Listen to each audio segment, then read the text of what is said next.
할렐루야, 반갑습니다. 저는 태국 남방에서 사물놀이 문화사역으로 사역하는 손한웅 선교사입니다. 지난 금요 예배 때 우리 태국 단기선교팀 보고 예배 드리는 걸 보고 많은 은혜를 받았습니다. 금방 대표기도 하신 우리 유진동 장로님, 우리 귀하게 선교 간증 보고하는 것도 은혜였지만 우리 새 청년들이 정말 솔직하고 진솔하게 간증하는 걸 보고 많은 은혜를 받았습니다. 제가 TV를 자주 안 보는데 꼭 보는 프로가 딱 두 가지가 있습니다. 하나가 세계 테마 기행이고 하나는 한국 기행. 그 두 가지 프로는 태국에서 계속 보고 있는데 마침 월요일부터 태국 북부지방, 그러니까 제가 사역하고 있는 남방, 치앙마이 지역을 방송한다고 그래요. 하나님께서 어떻게 지난 금요일 날 우리 태국 선교보고했지, 오늘 주일 오후 예배 때 또 이 부족한 종 세워주셨지, 또 월요일 날 태국에 대한 북부지방, 제가 또 사역하고 있는 지역을 소개한다고 하니까 하나님의 인도하심이 우리 석관중학교 모든 성도들에게 태국에 더 관심을 좀 가지시고 함께 기도하자는 그런 의미인 것 같습니다. 잠깐 기도하고 시작하겠습니다. 죄와 허물로 죽었던 이 종을 예수 그리스도의 보혈의 피로 속량하여 주시고 흑암의 권세에서 사랑의 아들의 나라로 옮기신 살아계신 하나님을 찬양하며 경배하며 높여드립니다. 오직 주님만 예배하며 찬양하는 귀한 시간 되게 하여 주시고 이 부족한 종 하나님께서 세우셔서 또 귀한 사명 주셔서 태국 땅에 복음을 전하는 선교사로 보내주심에 감사합니다. 많이 부족하고 연약하지만 이 시간 말씀을 전할 때 이 종의 입술을 통한 말씀이 인간 손아농의 말이 아니라 성령 하나님께서 우리에게 들려주시는 성령의 음성 되게 하여 주옵소서. 예수님 이름으로 기도합니다. 아멘. 우리 잠깐 성경 공부 한번 할까요? 성경이 모두 몇 권인가요? 와, 역시 우리 석관중학교는 대단합니다. 네, 따봉입니다, 따봉. 성경 39, 27, 구약 39권, 신약 27권. 그래서 27권 가운데 제가 오늘 나누고자 하는 말씀은 골로새서 3장 말씀입니다. 제가 성경 말씀 중에 이제 사도 바울의 소서신서인 골로새서를 택하게 된 배경은 제가 2018년도에 태국 처음 남방을 파송받아서 갈 때 하나님께서 제게 주신 말씀이 골로새서 1장 13절이었습니다. 우리 1장 13절 한번 같이 다시 한번 읽어볼까요? 방송실 1장 13절 말씀, 자 시작. 그가 우리를 흑암의 권세에서 건져내사 그의 사랑의 아들을 나라로 옮기셨으니. 이 말씀이 너무 제 가슴에 와 닿아서 그때부터 선교제 나가서 또 기도할 때마다 이 말씀 가지고 기도합니다. 골로새서는 사도 바울이 로마의 지배에 속해 있는 아시아 중서부의 소도시 골로새 교회 앞으로 쓴 것으로 바울 서신 중에 하나입니다. 바울은 골로새 한 번도 여행하지 않았고 그곳의 교회는 에바브로에 의해서 설립되었다고 합니다. 죄송합니다. 제가 아직 좀 적응이 안 돼가지고 콧물이 막 너무 나와요. 그래서 지금도 계속 콧물이 나오는데 좀 떨리고 많이 긴장되지만 여러분들이 이해해 주실지라 믿습니다. 저는 전문 설교하는 사역자가 아니고 사물놀이, 여러분 잘 아시는 것처럼 사물놀이로 20년 동안 사역하다가 남방에 18년도에 갔습니다. 자, 과연 이 골로새 편지가 바울의 진정한 편지였는지는 논쟁이 되고 있지만 바울의 다른 편지에는 없는 우주론적 그리스도론 등에서 바울의 제자가 쓴 것으로 이해하는 학자들도 있습니다. 단 바울 사상이 개성되어 있는 것도 명확하여 바울 제자가 대필했다는 견해도 있습니다. 바울의 진정한 제자 빌레몬과 그의 노예 오네시모도 골로새 교회의 교인이었다고 합니다. 오늘 함께 봉독한 본문 골로새 3장에서는 사도 바울은 구원을 얻었고 그리스도인으로서의 새 삶을 시작했다면 과거의 구습들과 땅의 것을 땅의 것을 버리라고 권면하고 있습니다. 그리고 하나님 나라의 것, 위의 것을 바라보며 살아가라고 강조하고 있습니다. 골로새 3장 말씀을 통해 우리 삶 가운데 적용해 보셨으면 좋겠습니다. 특별히 이 말씀을 준비하면서 제 삶 가운데 많은 것들을 적용해 보았습니다. 골로새 3장의 9절을 살펴보면은 1절에서 4절까지는 위의 것들을 추구하라입니다. 우리 방송시 1절만 한번 띄워주시겠습니까? 3장 1절 같이 한번 읽겠습니다. 그러므로 너희가 그리스도와 함께 다시 살리심을 받았으면 위의 것을 찾으라. 거기는 그리스도께서 하나님 우편에 앉아 계시느니라. 사도 바울은 골로새 교회 성도들에게 구원받은 자로서의 삶을 살아갈 것을 격려하고 있습니다. 특히 구원받은 사람은 위의 것, 신령한 것, 예수 그리스도를 나타내는 것을 추구하며 살아야 한다고 강조하고 있습니다. 예수를 믿고 구원을 받았다면 새 사람이 되어야 합니다. 왜냐하면 더 이상 옛 것과 땅의 것과는 상관이 없기 때문입니다. 그리스도 안에서 새 사람이 된 성도는 이제 하나님 나라의 일과 위의 것을 최우선으로 두어야 합니다. 삶의 우선순위를 복음의 전파와 예수 그리스도를 닮아가는 일에 두어야 합니다. 십자가에서 우리 옛사람은 못 박혀 죽었습니다. 그래서 우리는 땅의 것이 아닌 위의 것, 곧 하늘의 것을 생각하며 살아야 합니다. 오늘 우리가 살아가는 가장 중요한 이유는 무엇일까요? 우리 5절에서 11절까지는 땅에 있는 지체를 죽이라입니다. 위의 것을 추구하라고 권면한 바울은 반대로 구원받은 사람이라 한다면 새 사람이 되어서 옛사람의 행위를 벗어버리라고 말합니다. 위의 것을 추구하는 사람은 땅에 있는 욕심의 지체, 세상만을 바라보는 지체를 죽여야 합니다. 10절, 11절 말씀을 같이 한번 보도록 하겠습니다. 함께 읽겠습니다. 시작. 새 사람을 입었으니 이는 자기를 창조하신 이의 형상을 따라 지시기까지 새롭게 하심을 입은 자니라. 거기에는 헬라인이나 유대인이나 할레파나 무할레파나 야만인이나 수고디아인이나 종이나 자유인이 차별이 있을 수 없나니 오직 그리스도는 만이시요 만유 안에 계시니라. 새 사람이 되었다면 위의 것을 생각하라고 바울은 말하고 있는데, 하나님 나라를 추구하고 위의 것을 생각하는 삶의 중요한 변화는 차별하지 않는 겁니다. 예수님께서는 가진 자나 가지지 못한 자, 아픈 자나 아프지 않는 자, 또 높은 자나 낮은 자, 모든 자를 동등하게 대하셨습니다. 소외시키지 않고 똑같이 사랑으로 돌보셨습니다. 이처럼 복음으로 변화됐다면 우리도 외적인 모습만을 바라보며 차별하는 삶을 버려야 합니다. 혹시 우리 여러분도 저도 누군가를 나의 시선으로, 나의 편견으로 차별하고 대한 적이 있지는 않은지 한번 돌아봤으면 좋겠습니다. 12절에서 17절까지 새 사람의 옷을 입으라는 내용을 담고 있는데 13절 말씀만 한번 띄워주시겠습니까?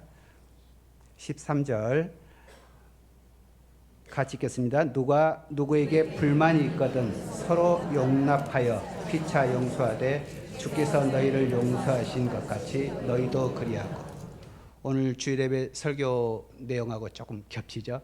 우리 정말 귀한 우리 홍정호 목사님 오셨는데, 우리 김기선 목사님께서 워낙 또 설교를 잘하시고 말씀 은혜를 많이 받았는데, 어떻게 보면 우리 김기선 목사님 조금 죄송한데 더 훌륭하신 목사님 오신 것 같아요.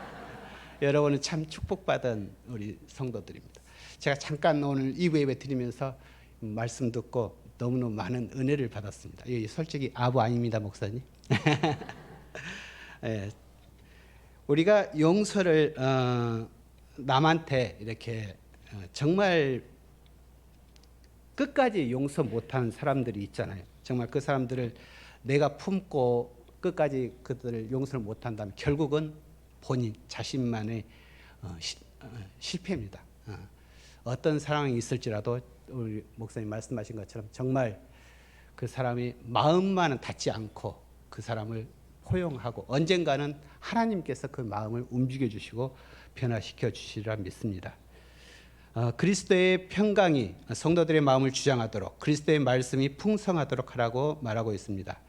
오늘 본문이 길어서 읽진 않았지만 3장 18절 이하는 가정운에 대해서 말하고 있습니다. 우리 부녀자가 남자보다도 앞서 언급되어서 존중된다는 특징이 보이기도 하고요. 18에서 25절까지는 그리스도인의 가정생활과 직장생활에 대해서 말하고 있는데 19절 말씀 한번 함께 읽겠습니다.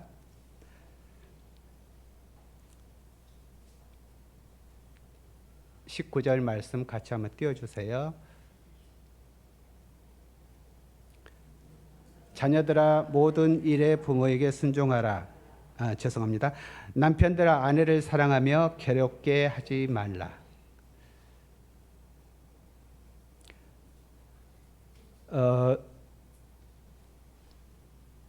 여기 계신 우리 모든 성도들은 남편들이고 아내들이 있습니다. 그렇지만 정말 아내를 얼마나 사랑했는지 제가 이 말씀을 보면서 정말 아내에게 너무너무 죄송하고 미안합니다. 그래서 제가 아리랑 선교단을 하면서 20년 동안 국내 선교를 하고 해외 단기 선교를 1년이면 2번, 3번씩 다녔습니다. 그때마다 정말 가정을 너무 소홀히 했구나 그때도 느꼈고 지금도 느끼고 있습니다. 우리 이곳에 계신 남편들아 아내를 사랑하며 아내를 괴롭게 하지 말라. 우리 아내를 더욱더 사랑할 수 있는 우리 남편들 화이팅! 죄송합니다.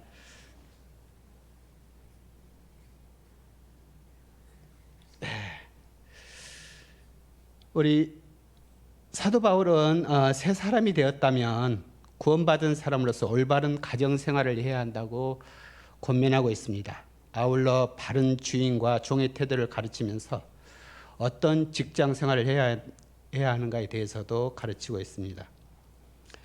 1절에서 17절까지의 주제인 위의 것을 찾으라를 좀 더 살펴보면은 그릇된 가르침에 대한 바울의 반응은 단순히 참된 교리와 거짓 교리에 대한 강의가 아닙니다.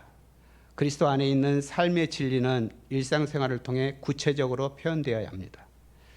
바울은 진리를 가르칠 뿐 아니라 삶 가운데 드러나는 진리에 관심이 있습니다. 예수 그리스도를 고백하는 것은 삶의 방식을 뜻합니다. 여기에서 직설법에서 명령법으로 이동하고 곧 선포된 복음 대응에서 그리스도인의 삶을 살아가는 명령으로 이동이 시작됩니다. 바울은 5개의 악으로 구성된 두 부류를 제시합니다. 첫 번째 것은 대부분 성적인 것과 관련된 것인데 5절을 한번 같이 읽겠습니다.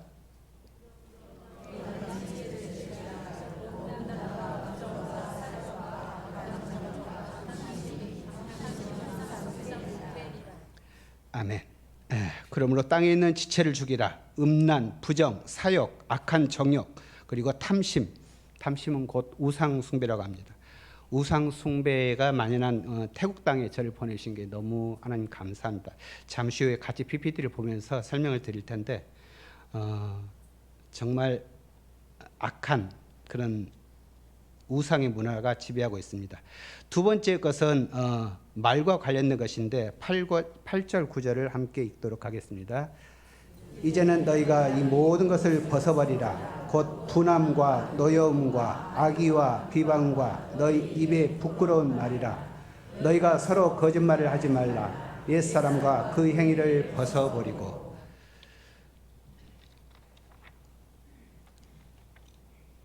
그런 다음 바울은 5개의 미덕으로 구성된 하나의 목록을 제시합니다. 12절을 보도록 하겠습니다.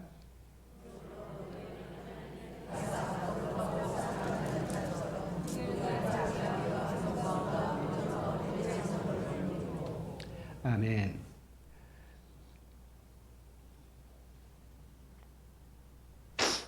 사람의 내면에는 복음의 진리를 증언하는 삶의 방식이 있습니다.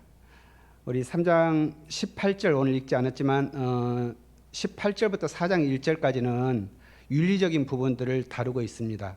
소위 남편과 아내, 아버지와 자녀, 그 다음에 주인과 종에 관한 그리스도인들의 가족 관계에 대해 규칙들에 대해서 말하고 있습니다. 이에 대해서 오늘날 논쟁의 여지가 좀 있을 수 있는데 그 이유는 가부장제와 노예 제도가 그 당시에 합법하다는 그런 전제 위에서 기록되었기 때문입니다. 자, 본문의 관계의 상호성에는 상호 헌신과 상호 책임이 포함된다는 것을 보여주고 있습니다. 가족과 개인의 관계는 중립적인 선에서 머무는 것이 아니라 반드시 사랑과 용납이라는 복음적 윤리를 반영해야 합니다. 3장 16절 말씀을 다시 한번 보겠습니다. 그리스도의 말씀이 너희 속에 풍성히 거하여 모든 지혜로 피차 가르치며 권면하고 시와 찬송과 신령한 노래를 부르며 감사하는 마음으로 하나님을 찬양하고. 그리스도의 말씀이 우리 안에 풍성히 거해야 한다는 것은 오늘날의 우리 곧 남편과 아내, 부모와 자녀, 고용주와 고용인들에게 어떠한 의미들이 있을까요? 2000년 전에 그들의 상황에 맞게끔 윤리적인 핵심 명령들이 오늘날 우리의 삶 가운데서도 그대로 적용되어 있는 것이 놀랍지 않습니까? 16절 17절 마지막으로 한번 말씀을 살펴보도록 하겠습니다. 16, 17절.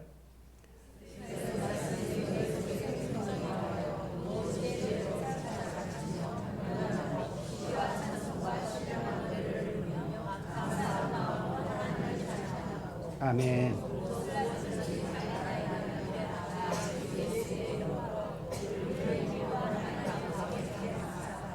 아멘. 하나님 아버지께 감사하고 있습니다. 우리가 위의 것을 바라보고 예수 그리스도의 새 사람의 옷을 입었다면 말씀을 따라 살아가야 합니다. 하나님의 말씀은 우리가 바른 길을 가도록 인도하며 현명한 판단을 할 수 있도록 지혜를 줍니다. 하나님의 말씀은 우리가 새 사람의 삶을 살아가며 유지할 수 있도록 도와줍니다. 우리 안에는 선한 것이 전혀 없습니다. 그러므로 우리 안에 예수 그리스도의 말씀으로 채웁시다. 결론입니다. 부족한 저와 우리 모두 말씀으로 채우고 말씀을 따라 살아갈 수 있는 우리 석관중학교의 성도들 되었으면 좋겠습니다. 자, 끝난 게 아니고 이제 시작입니다. 아멘. 자, 우리 방송실 TVT 한번 띄워주세요. 여기에 나오는 사진은 치앙마이에 가시면 선교사 묘지라기보다는 외국인 묘지가 있습니다. 거기에 맥길버리라는 선교사님이 잠들어 계시는데 이 맥길버리 선교사님은 치앙마이 선교 역사에 있어서 가장 중요하고 역사적인 분이십니다. 잠깐 우리 맥길버리 선교사에 대한 설명을 해드리면 태국은 1567년에 카톨릭이 들어와서 지금 현재 457년 됐습니다. 그리고 우리 개신교, 우리 기독교는 1828년에 들어와서 지금 196년이니까 우리나라보다도 한 200년 정도 아마 앞선 것 같습니다. 자, 맥길버리 선교사는 미국인으로서 19세기 중엽부터 20세기 초까지 50년 이상을 태국과 라오스 등지에서 선교를 했습니다. 치앙마이에 가장 먼저 들어와서 복음을 전한 선교사님입니다. 기독교적 배경을 살펴보면은 1828년 미국 노스캐롤라이나주 무어에서 7남매 중에서 막내로 태어났습니다.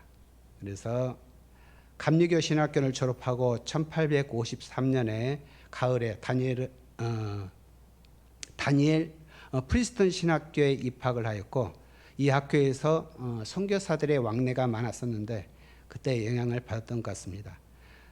1855년 가을 당시 태국에서 활동하던 하우스 선교사의 강연에 옛날에는 태국이 시암이라는 그런 지명을 사용하고 있었거든요. 그때 시암으로 알려진 태국과 그때 몽굿 왕이 통치하는 이야기를 듣게 되고 태국에 관심을 갖게 되었습니다. 신학교 졸업 후에는 노르캐롤라이나 교회의 목사직 초빙으로 초청을 받았는데 교회가 부흥되어서 영구직 목사로 초청이 되었습니다. 그런데 1년 후에 1856년 8월 1일 날 토요일 날 하루 동안 금식 기도를 하면서 하나님께서 태국으로 부르심을 확인하게 됩니다. 그래서 태국에서의 선교 사역은 뉴욕 선교부에서 조너선 월슨을 만나게 되었고 1858년 6월 18일에 태국 방콕의 가장 큰 강인 짜오프라야 강 하구에 도착하게 됩니다.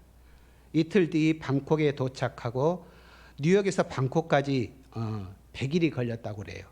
중간에 뉴욕에서 싱가포르까지 88일. 이게 1800년대 얘기입니다.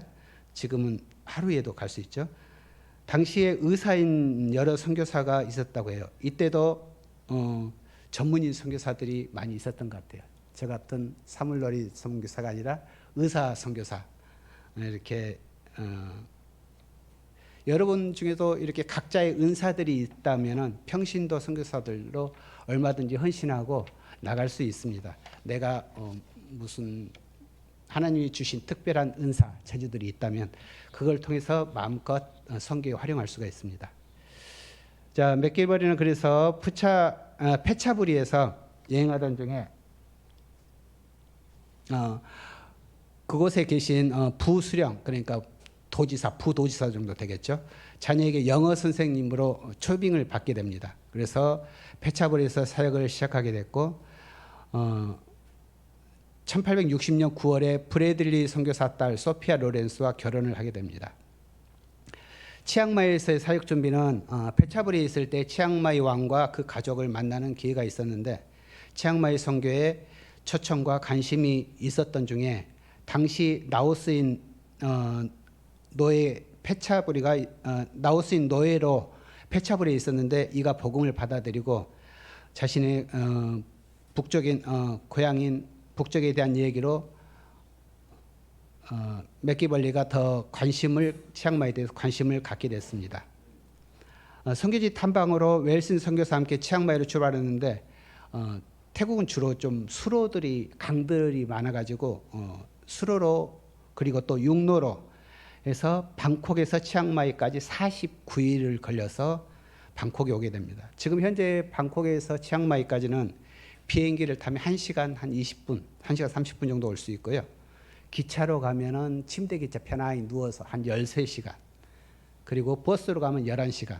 한 800km 거리니까 여기서 부산까지 400, 500km 정도 되죠. 거기 한 2배 정도 된다 생각하시면 됩니다. 굉장히 먼 거리인데 이번에 우리 단기 선교팀 방콕하고 깐차나부리 쪽에 오셨었는데 내년에 또 기도해 보시고 치앙마이 기차 타고 오시면 제가 모시러 나가겠습니다. 예, 아주 태국 자체가 코끼리 모양으로 길쭉해요. 그래서 북쪽 끝에서 저기 남쪽 끝까지 가려면 자동차로만 한 3시간, 3일, 4일을 달려야 됩니다. 중간에 자고 이렇게 가야 돼요. 그렇게 먼 거리입니다. 이때 선교사님들이 이렇게 선교를 위해 49일 동안 걸렸다는 것은 뭐 걸어서 가시겠고 마차를 타기도 하고 뭐 말을 타고 가기도 여러 방법이 있었겠죠. 이때 치앙마이에 이주를 결정했는데 미국 방문으로 북부지방 사역지가 옮겨지게 됩니다. 그래서 잠깐 미뤘다가 1866년 4월 3일에 치앙마이에 결국 도착했습니다. 이때 나이가 38살. 마침 치앙마이 왕이 군사 원정으로 만나지 못해가지고 임시 처소에서 1년 동안 지내게 됩니다. 이때 선교사 가족은 현지인들에게 호기심의 대상이 되었습니다. 지금도 외국 사람들 나가면은 뭐 호기심의 대상이지만 그 당시에 그분들이 코 큰 사람, 서양 사람들을 봤으니 얼마나 이상한 사람이었겠어요. 요즘도 한국 사람들 가면 한류 요즘 젊은 친구들이 이번에 아마 선교사님도 50들 굉장히 너무너무 인기 있었을 거예요. 어디를 가서 하더라도 한국의 50 아이돌이 그룹이 왔다 그렇게 생각해요. 와서 사인해달라고 그러고 그 사진 안무 동작까지 다 따라하는 친구들도 있고 그다음에 그 우리도 모르는 그 젊은 친구들의 노래를 직접 안무를 따라하면서 다 불러요. 그래서 한류 열풍 우리 요즘에 아이돌 그룹들이 대단한 국위선양을 하고 있습니다. 자, 치앙마이에서 첫 사역은 1867년에 군사 원정에서 돌아온 왕이 돌아와서 선교사를 방문하게 되는데 이때 언어 선생님으로 소개를 받고 맥길버리가 왕의 선생님으로 들어가서 선교사 숙소에서 또 의술을 치료하고 어느 선생님으로 소개를 받고 들어갔는데 이 선교사 숙소 내에 사람들이 의술을 치료받기 위해서 많은 사람들이 오게 되고 또 그들과 자연적인 접촉을 통해서 이렇게 선교를 시작하게 됩니다.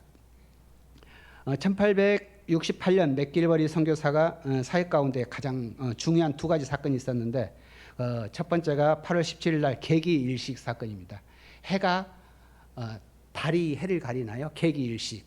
그래서 그 사건을 보고 모든 사람들이 이건 태양을 공격한 악마의 공격이라고 사람들이 무서워 벌벌 떨고 있는데 맥길버리 선교사가 이것은 악마의 공격이 아니라 자연 현상이라는 하나님 하늘의 그 자연 현상이라는 것을 설명하고 사람들이 오랫동안 그런 잘못된 것들을 믿어왔던 것에 대해서 회의를 품게 됩니다. 또 한 가지는 난인타라라는 한 현지인이 세례를 받고 또 기독교로 교정하게 됩니다. 그는 불교 사원의 주주로서 기침약을 받으러 왔다가 백인이 새로운 종교를 가르치러 왔다는 말을 듣고 기독교에 관심을 가지고 선교사를 자주 방문하게 됩니다. 요한복음을 읽게 되고 교리문서를 공부한 후에 제 용서와 구원은 예수님 아니면 불가능하다는 것을 깨닫고 그 예수 그리스도가 삶의 중심이 되었습니다. 그의 기독교 개종은 모든 계층의 사람들에게 하나의 정말 센세이션을 일으켰고 여러 명의 개종자를 얻게 됩니다. 그 중에 치앙마이 근처에 살고 있는 노이 순야라는 의원이 있고요. 그는 죄에서 눌려 있는 영혼이 죄 용서를 받는 복음을 듣고 일요일 아침에 선교사의 숙소에 찾아왔어요. 그래서 함께 예배드리고 그 다음 날까지 함께 선교사님과 시간을 보내고 돌아갑니다. 그 이후로 가정에 들어가서 가정 예배를 드리기 시작했고 난차이라는 사람, 이 두 사람은 나중에 좀 이따 나오는데 웰슨 선교사의 언어 선생님으로 과거에 승려였습니다. 요즘도 불교가 95% 정도 되는데 이 승려가 이렇게 개종을 하게 됩니다. 이렇게 순탄하게 선교가 잘 진행되는 이 이면에 기독교에 대한 박해가 일어나기 시작합니다. 치앙마이 사역 3년 만에 1869년에 현지인 기독교인들에게 박해가 일어나는데 무엇보다도 기독교 선교사들에 대한 왕의 불편한 심기가 작동했습니다. 즉 치앙마이 왕은 지역 주민들 사이에 자신의 입지가 더 이상 최고의 권위를 갖지 않으며 전통적인 질서가 점점 사라진다는 것에 대해서 반감과 그런 분노하고 있었습니다. 그런 분노를 선교사들에게 돌리고 이를 위해 우선 현지인 기독교 개종자들 없애는 작업을 진행하게 됩니다.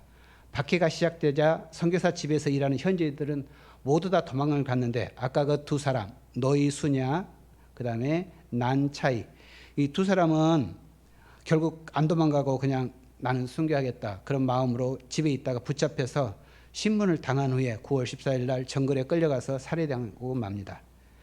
치앙마이 선교사는 이에 당시 절박한 상황을 방콕 선교부에 편지를 보내고 방콕 정부는 판무관을 치앙마이로 보내서 50명의 수행원을 거느리고 2명의 미국인 선교사와 동행해서 치앙마이 왕에게 서신을 전달하고 항의하게 됩니다. 그런데 내용의 핵심은 선교사들이 원하는 곳에 체류하고 어느 곳이든지 갈 수 있다는 특권을 준다는 것 외에 현지인의 박해와 사형에 대한 얘기는 한마디도 없었다고 합니다.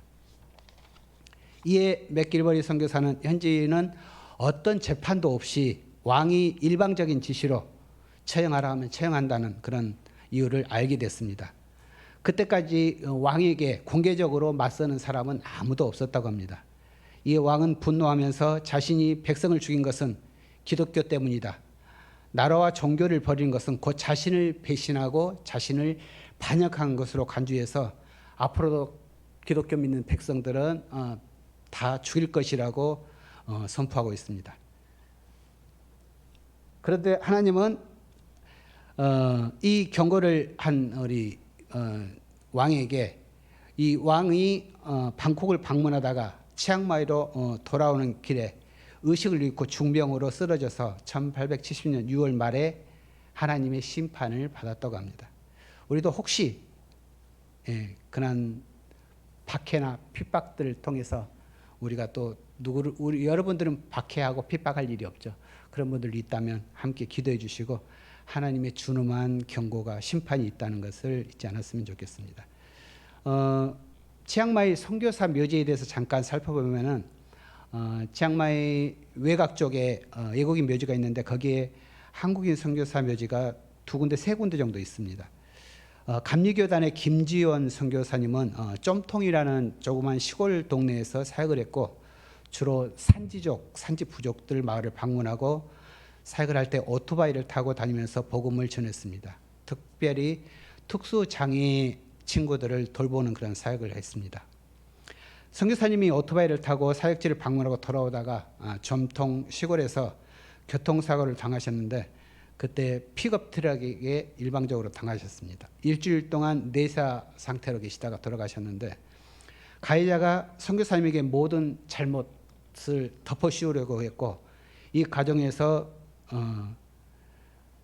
중에서도 선교사님이 그 가족들은 장기 기증을 하겠다고 사인을 해서 하고 또 가해자를 용서하게 됩니다.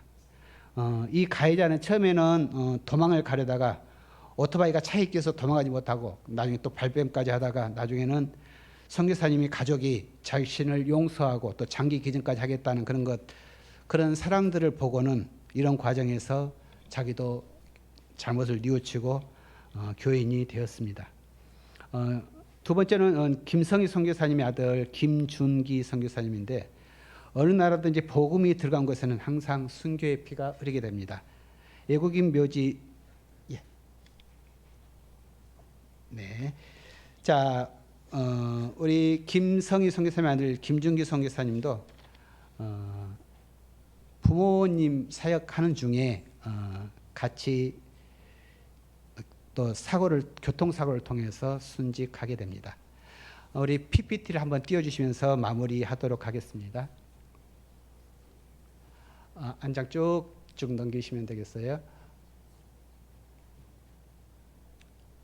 제가 사역하고 있는 남방에 대해서 한번 쭉 읽어보시면 아까 설명한 대로 넘겨주시고요. 태국은 아세안 10개국 안에 포함되어 있습니다. 넘겨주세요.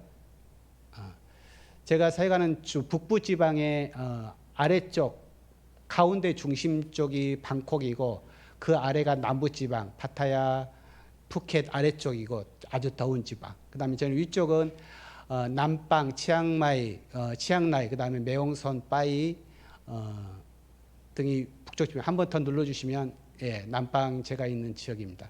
남방이 교통의 중심지고 치앙마이하고 치앙라이를 가는 교통이 유해지주에 있습니다. 넘겨주시면 되겠습니다. 치앙마이에 주로 마차가 이렇게 이동하고 있고요. 중간중간에는 거리에 조형물들이 많이 있습니다. 저게 닭인데 닭이 남방의 상징물이고요. 유명한 시계탑과 나차다 피색이라는 다리를 볼 수가 있고요. 아까 설명한 대로 우리 우상의 나라 도이스텝에 가는 어린 학생들이 저렇게 불공을 드리러 가는 모습입니다. 탁밭은 동남아권 라오스, 캄보디아, 미얀마 다들 있지만 태국도 아침 6시, 7시 기상하자마자 저게 일이에요. 집 앞에 나와서 쭉 앉아 있고 서 있으면 스님이 오셔가지고 저분에게 공양을 하고 또 스님은 기도해주고 축복을 빌어주는 그런 탁밭 의식입니다. 저희 사역은 사물놀이 사역인데 제가 사역하고 있는 아리랑 센터입니다. 그래서 태국 아리랑 센터인데 저희 땅이 한 500평 정도 되는 땅의 부지에 현지인 사역자가 장기로 임대를 싸게 해주셔가지고 저 건물을 아주 간단하게 지었습니다. 많이 아직은 열악하지만 여러분이 기도해 주셔서 저기서 넘기시면 사물놀이 사역과 넘겨주세요. 우리 안에서 우리 사물놀이로 함께 하는 모습입니다. 넘겨주시면 쭉쭉 넘겨주세요. 그리고 한글 교실 있고 그리고 현지인 교회 제가 큰 사역 두 가지를 뽑자면은 화장실들이 굉장히 열악하고 나약합니다. 그래서 1년에 한 교회에 한 화장실을 지어주기 운동을 하고 있습니다. 여기에 또 우리 성도님 중에 귀한 분들이 같이 기도해 주시고 협력해 주신 분이 몇 분 계십니다. 감사드리고요. 우리 양철 지붕교회 한 장 더 넘기시면 천막 지붕교회, 저렇게 교회가 없는 상태에서도 천막을 치고 양철 지붕을 치고 저기서 예배를 드리고 있습니다. 그래서 제가 가서 예배 드릴 때마다 성교사님 언제 우리 교회 지어주세요? 그게 질문이에요. 그래서 항상 여러분들 생각날 때 기도해 주시면 하나님의 큰 또 역사가 있을 줄 믿습니다. 저의 기도 제목을 잠깐 나누기 전에 한번 화면을 보시면, 이건 제가 안 하려고 했는데 시간이 짧은 관계로 짧게 하겠습니다. 그래서 팔을 다치고 다리를 다치고 가장 제가 이빨 4개가 나가는 작년에 왔을 때, 그래서 여러분 성도들에게는 말씀을 못 드렸습니다. 혹시 또 걱정하고 고민하실까 봐. 그래서 태국 돌아가서 사역지에 나와서 가장 중요한 게 저는 건강이라고 봤어요. 그래서 그때 마라톤을 시작했습니다. 처음에 운동장에 나가서 조금 달리기를 시작하다가 하나님께서 은혜를 주셔가지고 강한 심장을 주셨더라고요. 아무리 달려도 지치지를 않는 거예요. 그래서 제가 얼굴이 막 삐쩍 말랐는데 이게 마른 게 아니고 전부 다 근육 덩어리입니다. 예, 걱정하지 않으셔도 돼요. 그래서 마라톤을 하게 되는데, 대회를 나가게 되면 나갈 때마다 1등, 2등, 3등, 5등.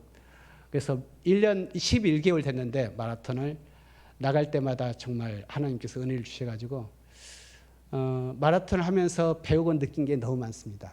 오직 표대를 향하여 주님만을 보고 달려갈 수 있는 그런 마음, 그리고 실력을 PB라고 해서 조금 기록갱신을 하게 되는 건데, 그때마다 연습이 너무너무 힘들어요. 그때마다 이 고통 가운데 내가 왜 뛰고 있나, 그 생각을 할 때마다 예수 그리스도가 나를 위해서 십자가에 피를 흘리시고 물 한 방울 피 한 방울까지 남기지 않고 다 쏟아주셨다는 걸 느끼면서 너무너무 주님의 은혜에 감격하고, 정말 이 운동이, 마라톤이 제게는 너무나 좋은 그런 찬스가 됐습니다. 우리 시간 관계상 기도 제목 한번 쭉 띄워주셨는데요. 우리 찬양 한번 틀어주시겠습니까? 우리 찬양 들으시면서 태국 찬양 같이 기도하도록 하겠습니다.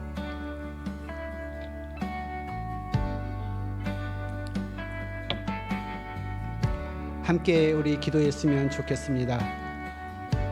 태국에는 아직도 흑암의 권세 있는 가운데 있는 많은 사람들이, 많은 영혼들이 있습니다.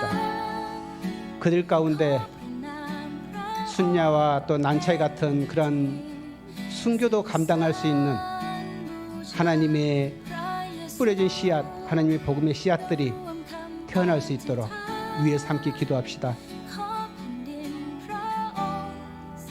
오래된 열악한 환경 가운데 있는 그 교회 화장실,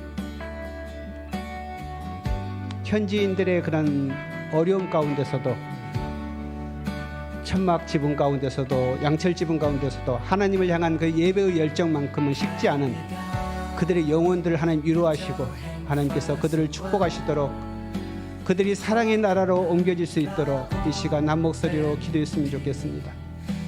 함께 기도합시다. 할렐루야. 하나님 아버지, 아버지 부족하고 연약한 종 하나님 세우시고, 아버지와 태우신 하나님의 종으로 부르셔서 귀한 사역들을 감당할 수 있도록 은혜 주시니 감사합니다. 오 하나님 인도하여 주시고 함께해 주시옵소서. 아버지 하나님, 우리 석관중앙교회 태국을 기억하게 하시고 그 영혼 한 사람 한 사람들이 주 앞에 돌아올 때, 오 하나님 은혜 주시고 하나님 함께해 주시옵소서. 아버지, 우리 연약함을 주여 하나님 축복해 주시고, 석관중교회를 축복하시고 태국을 축복하여 주시옵소서. 오 하나님 그렇게 하시옵소서. 예수님